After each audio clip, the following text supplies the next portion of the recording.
स्वतःचे असो किंवा भाड्याचे, आपल्या कुलस्वामिनीचा कुळाचार अवश्य करावा. आपण जगात कुठेही राहत असलो तरी आपल्या वास्तूमध्ये कुलदेवीचे स्मरण, पूजन आणि मानसन्मान करणे हे प्रत्येकाचे कर्तव्य आहे. लग्नानंतर सुरुवातीला सर्व काही छान वाटते. संसारात उत्साह असतो, घरातील वातावरण आनंदी असते. पण काही काळानंतर पती-पत्नीमध्ये वाद होणे, घरात मतभेद निर्माण होणे, संतती प्राप्तीत अडथळे येणे, गर्भधारणा होऊनही गर्भ न टिकणे अशा समस्या काहींना भेडसावतात. वैद्यकीय तपासण्या सामान्य असतानाही अडचणी येत असतील तर अशावेळी आपल्या कुलस्वामिनीच्या चरणी शरण जाणे अत्यंत महत्त्वाचे आहे. जर वर्षातून दोनदा घरात कुलदेवीचा कुळाचार केला आणि वर्षातून एकदा तिच्या मूळ पीठावर जाऊन दर्शन मानसन्मान केला तर तिची कृपा लाभते. योग्य वेळी ती आपल्या भक्तांना भरभरून आशीर्वाद देते. विशेषतः नवरात्री हा कुलस्वामिनीची सेवा करण्यासाठी अत्यंत शुभ काळ मानला जातो. वर्षात 4 नवरात्र येतात. 2 गुप्त नवरात्र, 1 शारदीय आणि 1 चैत्र नवरात्र. यापैकी चैत्र आणि शारदीय नवरात्रीत घरात कुलदेवीचा कुळाचार करणे अधिक मंगल मानले जाते. या 9 दिवसांत देवी तत्व अत्यंत सक्रिय असते. असे मानले जाते की या काळात कुलदेवी सूक्ष्म रूपाने आपल्या घरात वास करते. त्यामुळे नवरात्रीत घराला कुलूप लावून मूळ पीठावर जाण्याऐवजी घरातच तिची सेवा करावी. इतर वेळी मूळ स्थानावर जाऊन दर्शन घेणे उत्तमच आहे.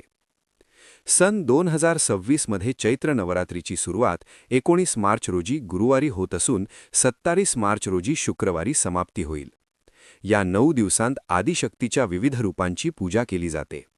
शैलपुत्री, ब्रह्मचारिणी, चंद्रघंटा, कूष्मांडा, स्कंदमाता, कात्यायनी, कालरात्री, महागौरी, सिद्धिदात्री.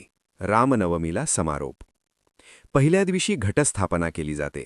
ज्या घरी घटस्थापना नसते तेथे अखंड दीप प्रज्वलित करणे किंवा मंगल कलश स्थापना करता येते. घटस्थापनेचा शुभ मुहूर्त 19 मार्च 2026 सकाळी 6:53 ते 7:43, दुपारी 12:05 ते 12:53 अभिजित मुहूर्त. या वेळेत शक्य नसेल तर सूर्यास्तापूर्वी आपल्या सोयीनुसार स्थापना करू शकता. सेवा कशी करावी? दररोज कुलदेवीच्या मंत्राचा जप, दुर्गा सप्तशतीचे पारायण 1 किंवा 14 पाठ, सिद्धकुंजिका स्तोत्र पठण, महालक्ष्मी अष्टक 11 किंवा 16 वेळा, कुंकुमार्चन, रोज वेगवेगळा नैवेद्य. उपवासाच्या पद्धती: बसता उठता म्हणजे आळीपाळीने, 9 दिवस फक्त फराळ, 9 दिवस फळाहार. प्रत्येक घराण्याच्या परंपरा वेगळ्या असतात, त्यामुळे घरातील ज्येष्ठांकडून माहिती घेऊन त्याप्रमाणे उपवास आणि कुळाचार करावा. जर प्रथमच उपवास सुरू करत असाल तर घटस्थापनेच्या दिवशी संकल्प करावा. किती वर्षे उपवास करणार आहात ते स्पष्ट सांगावे. आपल्या मनोकामना देवीपाशी व्यक्त कराव्यात, जसे संतती प्राप्ती, संसारातील सुख, व्यवसाय वृद्धी इत्यादी. नवरात्रीत घटस्थापना नसल्यास देवघरात कुलदेवीचा फोटो किंवा मूर्ती ठेवून अखंड दीप किंवा कलश स्थापना करू शकता. श्रद्धा, सातत्य आणि शुद्ध मनाने केलेली सेवा नक्कीच फलदायी ठरते. आपल्या सर्वांना चैत्र नवरात्रीच्या हार्दिक शुभेच्छा. जय माता दी.